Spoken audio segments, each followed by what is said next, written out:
Derek, I know you've been a very active voice. I'm going to give this one to you. Unless Jacob wants to take it, since Jacob added it. No. Because this feels like a Derek. This feels like Derek's vendetta. This is my vendetta, to quote Fit for a King. Yeah, Wage War have released, unfortunately, their newest album, Stigma. Oh, the irony, 'cause you said you'd die for me.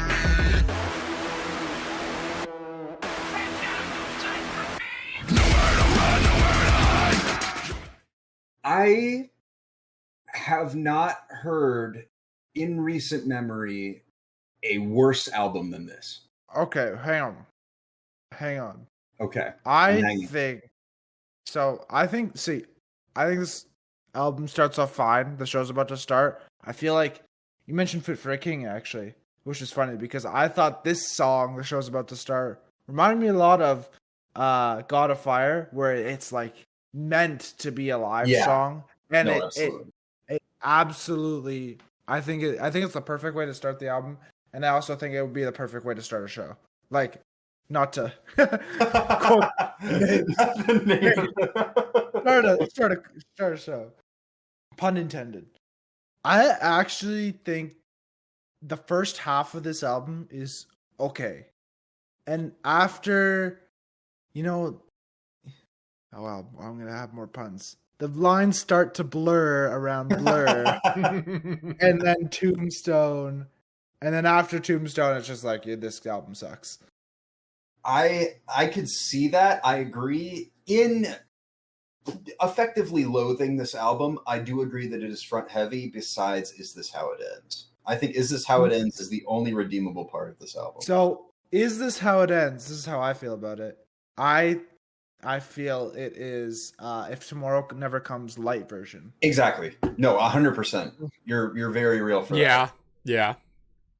I'll get back to that later. Well, I guess I could get back to it right now. I think that among all my other grievances with this album, the thing that makes me the most frustrated is that you have songs like Nails, Is This How It Ends, both of which feel like the step behind their predecessor, which we already talked about, was If Tomorrow Never Comes. And Nails, to me, very much feels like a Manic-esque song in terms of those corpse kind of vocals. Yeah. But it's worse than Manic.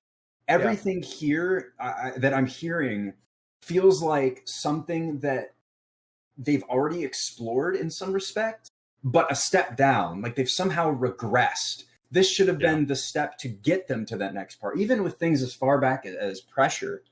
Pressure is doing certain things on this album better than they're doing 5 years later. I think Pressure was overhated as well. It definitely was. It is. To be fair, when you go from something like Deadweight to Pressure, I can see where that change would have upset fans who had, like, Blueprints had only been out for 4 years at that point, right? So I see kind of where people are coming from, but in hindsight, that album was completely fine. Nothing wrong with it, and it's way better than this. I think that it's only, like you were talking about earlier with the show's about to start. What's redeemable about this is I think that if you played this front to back as a show, it works.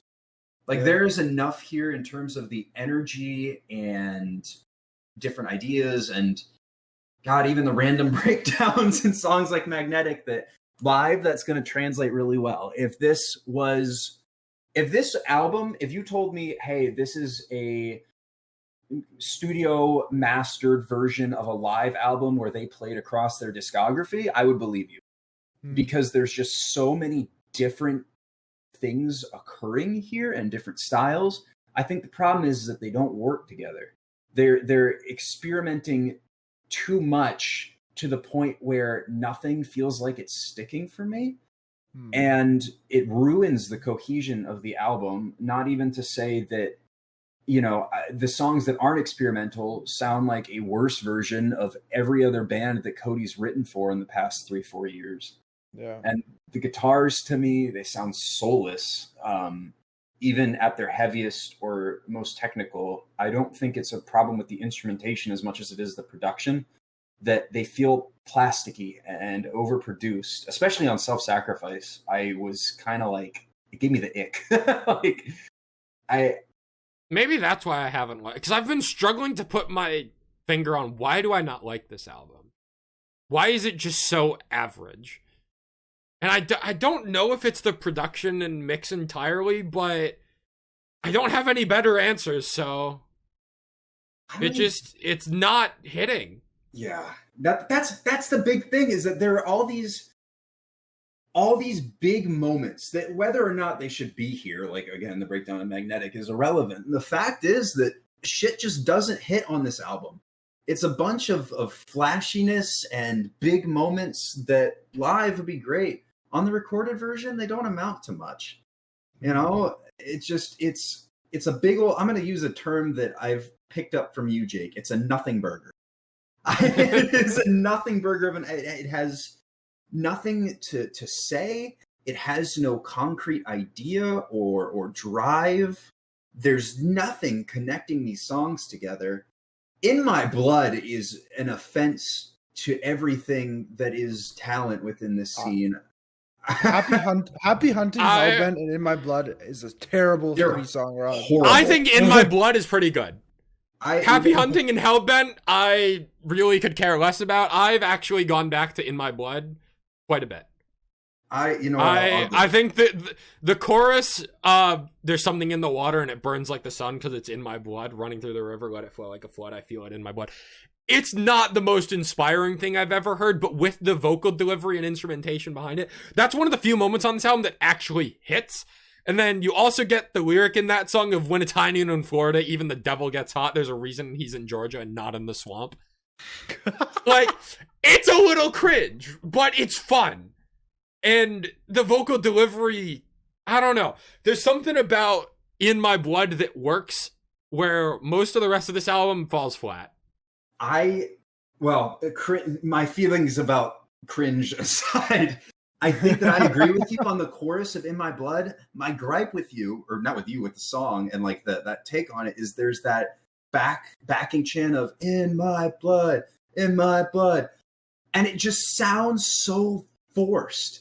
Like I don't. That's the thing, is this whole album sounds so fucking corporate that it just hurts. Like it's like I think I mentioned this on our Magnetic review or one of the other songs, but it really does feel like you asked one of those new music AIs to generate you an Octane album, and it just spit out 10 all over the place songs, and you threw them all together, and it's just it feels like they released 10 songs with the potential to end up on one of like the 3 metal Sirius XM.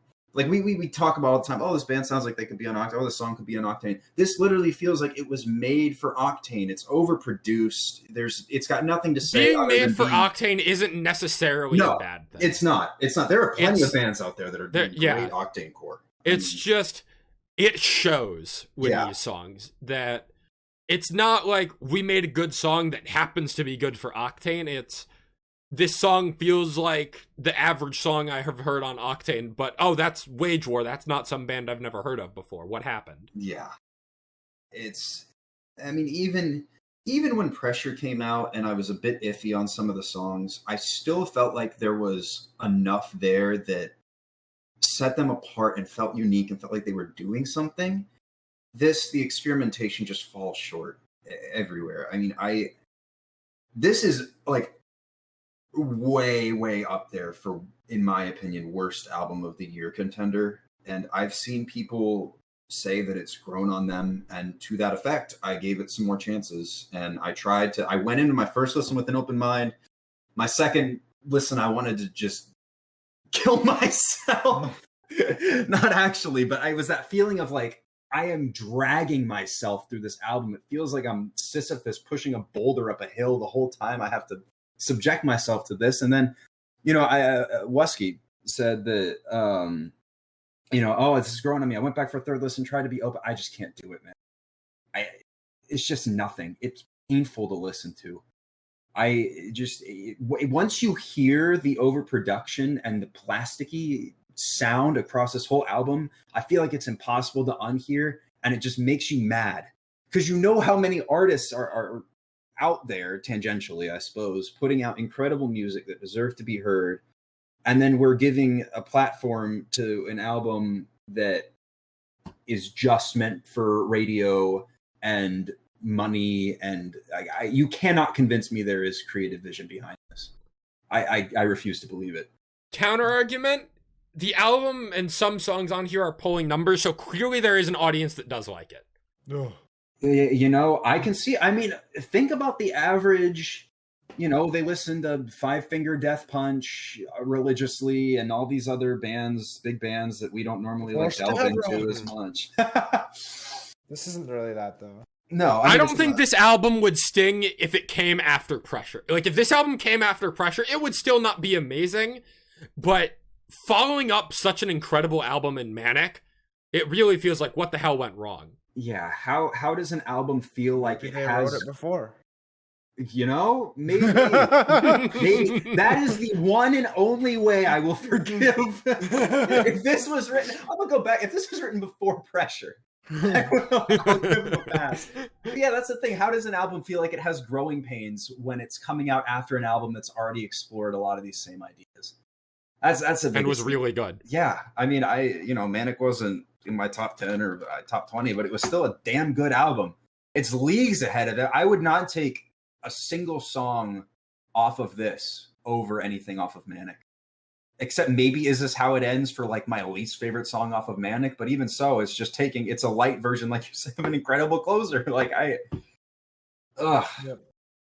I'm viscerally upset by this album because I know the band is capable of more, and they've shown that they're capable of more. So when they release something like this, it kind of feels like a slap in the face. It's interesting. It kind of feels like they're trying to be like I Prevail or something. Yeah. Okay. But I think they've missed the point of what makes I Prevail at least good in a lot of respects. And it's funny, I think in the I Prevail review, whenever True Power came out, was that last year or the year before? 2 years anyway, ago. It's been 2 years.